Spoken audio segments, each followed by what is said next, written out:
I wonder why they call this the loop-to-loop multiplier. Good throw.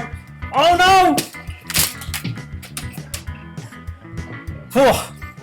Welcome back to the last day of the Grade 4 Ultimate Paper Plane Challenge. Now is the time to put your money where your mouth is. You've chosen the best design, you've chosen the best type of paper, you've chosen your ultimate launch height, but now we need to find out how far it really flies. Can your plane be relied on to bring you the street cred and reputation you desire when called upon to make the ultimate paper plane? Or will you look like a clown when you say, my plane can fly 30 metres, only to have it crash and burn in the first few metres? We're going to find out how far your plane will most likely fly each time today. This is called the median, but you don't need to worry about that term until grade 6. So today, we're not trying to find out how far your plane might fly if you fluke a great throw. We're trying to find out how far it will most likely fly each time.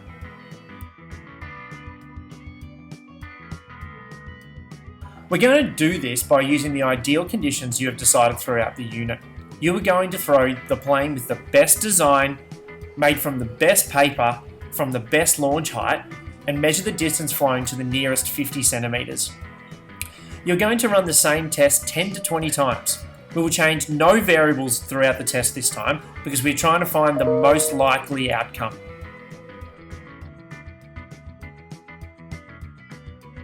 First thing you'll need to do today is either go and get the plane that you made yesterday that was your best designed plane on the best paper, or if it ended up in the bin, make it again on the best paper with the best design.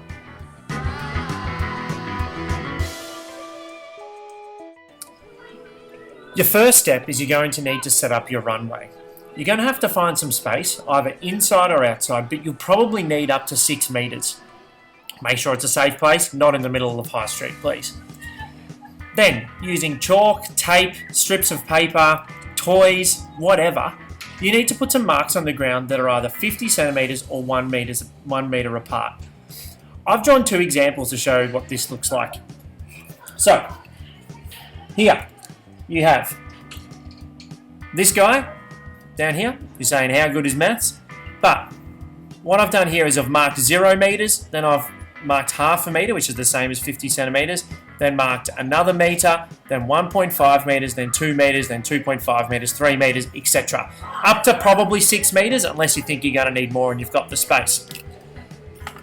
Alternatively, if you're struggling, you could also, well, just get this in the camera, you could also work at 1 metre intervals if you're not confident with 50 centimetres. So you might use 0 metres, 1 metres, 2 metres, 3 metres, 4 metres. This is fine, but your data just won't be quite as accurate. But that's what it's going to look like. These will give you the measurements you need so that you can throw your plane and you don't necessarily have to get out a tape measure every time. You can just see that if it lands close to the 4 metres, that's 4 metres. You'll then need to throw your plane at least 10 times. The more the better, but 10 is the very least you can do it. When your plane lands, you need to record the distance flying to that closest metre or half metre. Like I said before, if it lands close to that mark, that's what you call it. So, if it lands here, close to the 1.5, just mark that as 1.5 metres. Don't say it's 1.37, mark it as 1.5. If it's closer to the 1 metre, mark it as 1 metre.